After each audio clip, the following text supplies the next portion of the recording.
Hi, I just wanted to take a few moments and say hello and introduce myself formally if you haven't had a chance to meet me before. My name is Wei, and I'm the owner behind Colorway Fiber Arts, the artist and owner, I should say.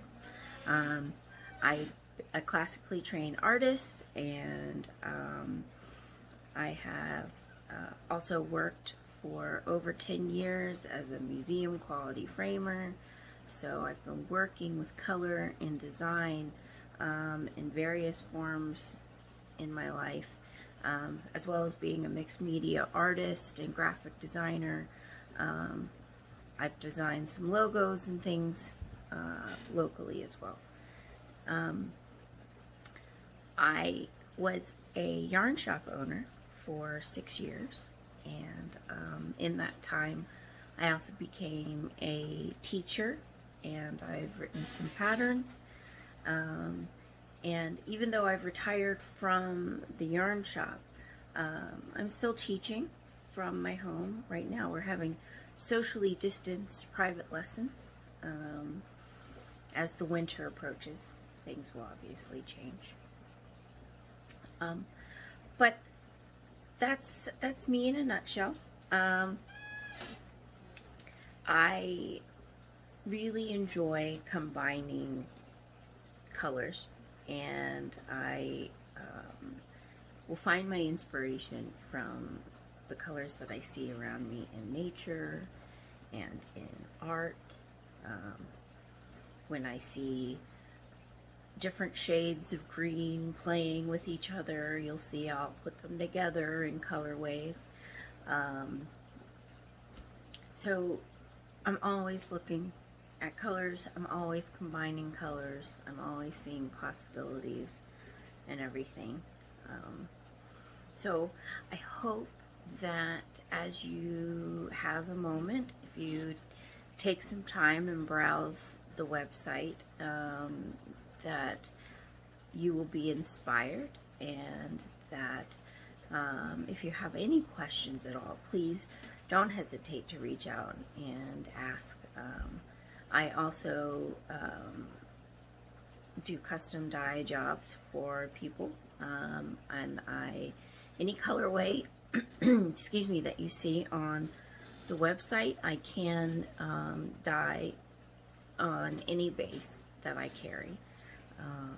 The only ones that are listed as OOKs or OOAKs, one of a kinds, those are the only non-repeatable colorways. But if it has a name, it can be repeated.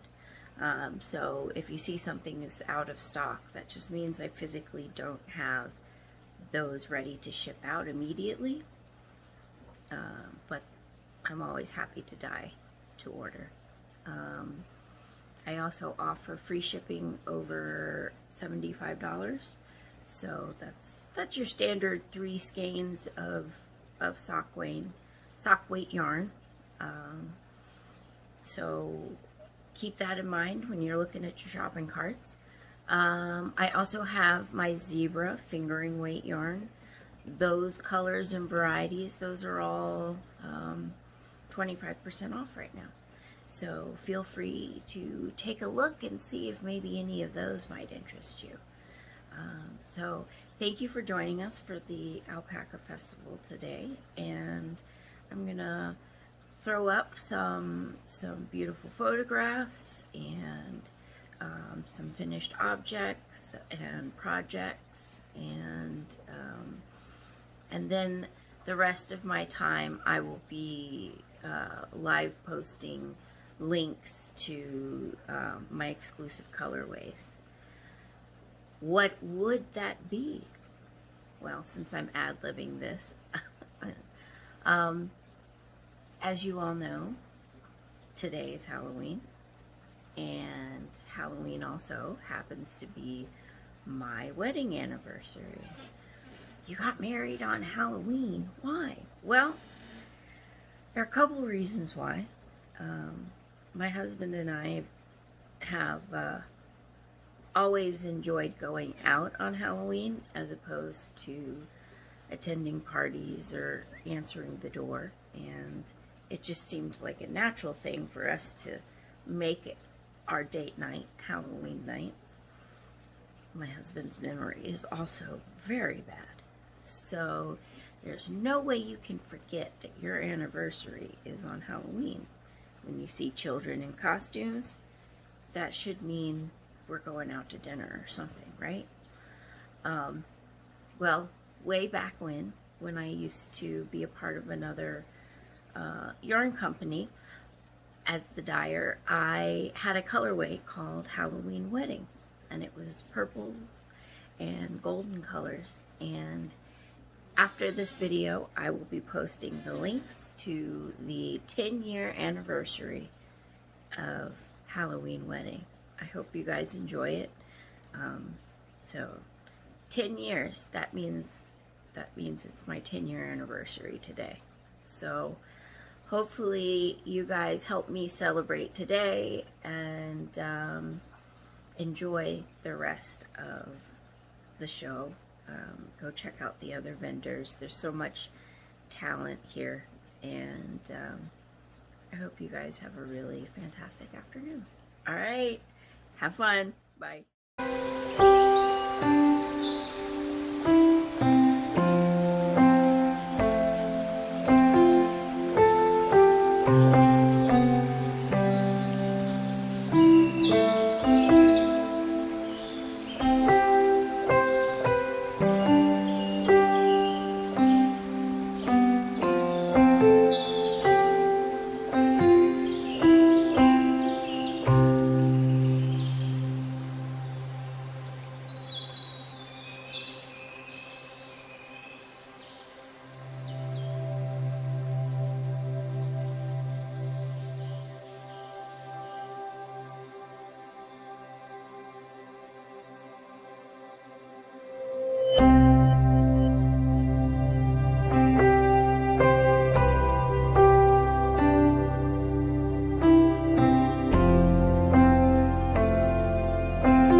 Weren't those colorways pretty?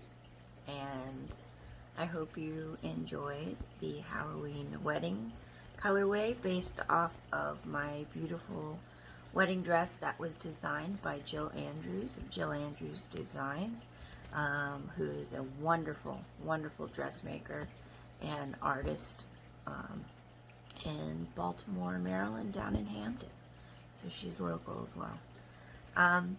So please, the next thing I'm going to share with you is just a short video I did for some of my students on using and putting in a preventative lifeline.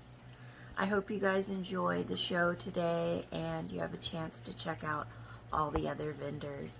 Happy Halloween, and I hope you guys have a wonderful afternoon.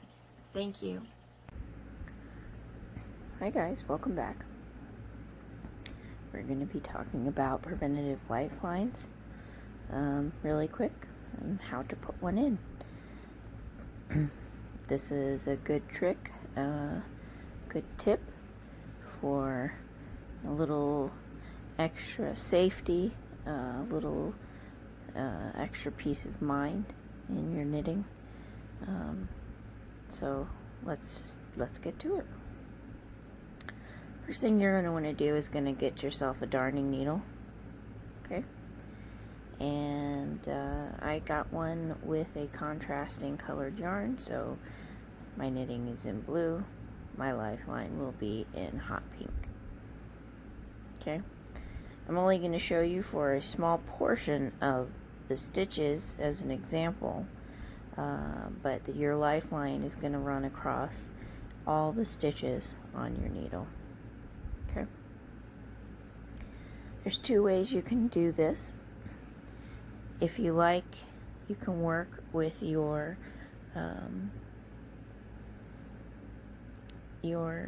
stitches close to the tip of your needle and begin by slipping your darning needle into the first of those stitches. the only thing I would caution you with doing it this way is if you're not careful, you'll slip things off, and although hopefully they'll land on the lifeline as they should, why tempt fate, I say. So what I would really recommend doing is pulling your needle forward until your stitches are left on the cord of your circular needle. This is going to do one of two things for you. It's going to make it easier to get your darning needle into each of these stitches because there's more room now. Okay, you can see things are flexible, they're moving. When everything's slipped up here, the diameter of your knitting needle is larger. There isn't as much room. That makes getting the needle through each stitch harder. You run the risk, if your needle has a sharper point, you run the risk of splitting stitches. So just try and work easier, okay? So I'm going to take my needle and I'm going to begin running it through each of these stitches, okay? And you see I did a couple, and I'm going to pull my line through, and then I'm going to continue, pick it up. If you're having trouble seeing those stitches or getting your needle in, you can pull down on your work some. So if you see how I've grabbed my knitting and my cord in my right hand so that I can, with my left hand, pull my stitches down and open up the loop just a little bit more, and that gives me just a little more room for my needle to go through. Okay, so we've done a couple more. Pull our cord through. Now you see our lifeline is running parallel alongside of the cord to our circular needle. Okay. So as we're going along, one of the reasons lifelines are wonderful in shawls and anything else that we're working on, especially when we're working with lace, is if we make a mistake, it really shows, and it can drive us crazy, and we want to fix it. And lifelines help us do that. Okay. So let's get through to the yarn over here. So I'm going to continue picking up my stitches.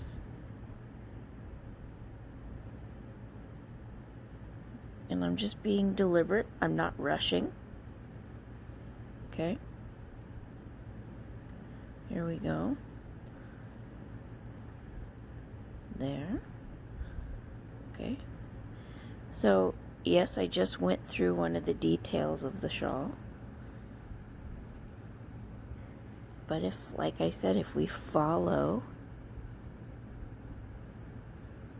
the circular cord and we are mindful to be careful and pick up every stitch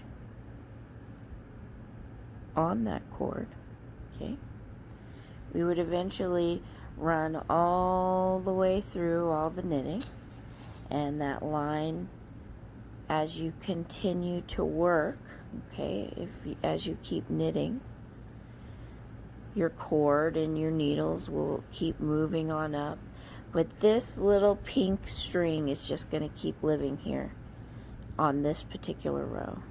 Okay. Another benefit of using a lifeline is that you can say on your knitting, let's say when you're keeping your notes, I put a lifeline in at section 2, section 3, section 4. I put a lifeline in every time I began a color change. So it can help you, visualize your landmarks. It can help you section by section keep track of where you are. If you know you put in a lifeline with every new section, but you lose a page, you can then count your lifelines in your work. If you have 3 lifelines, well, then oh, you know what? I've worked up until at least section 3. So, section 3 translates to row 184. Now, if for some reason you have no idea where you are, you can jump back down to that last lifeline and pick yourself up and go, okay, I know I'm going to rip my work back out to section 3, row 178, or whatever it is I said, and then keep going forward. And there isn't that stress or the mystery of where am I? What's happening? I don't recognize the stitches on my needle. I don't remember. I put my work down for 2 weeks. I got busy. Life happened. I don't remember where I am. Those little lifelines hanging out in there are just little safety nets for you.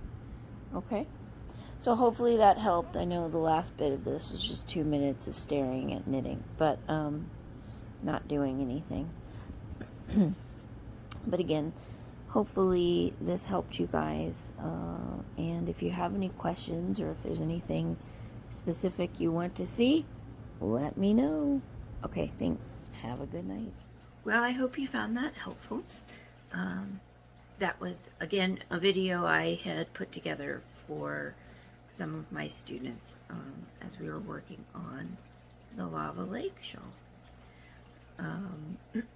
I really feel like preventative lifelines are just one of the most important little tools that we can utilize to make our lives easier while we're working on projects. And then if we can keep our spirits high and finish our projects, then we're appreciating our craft and we're enjoying our hobby, and hopefully we're finding peace in it as well.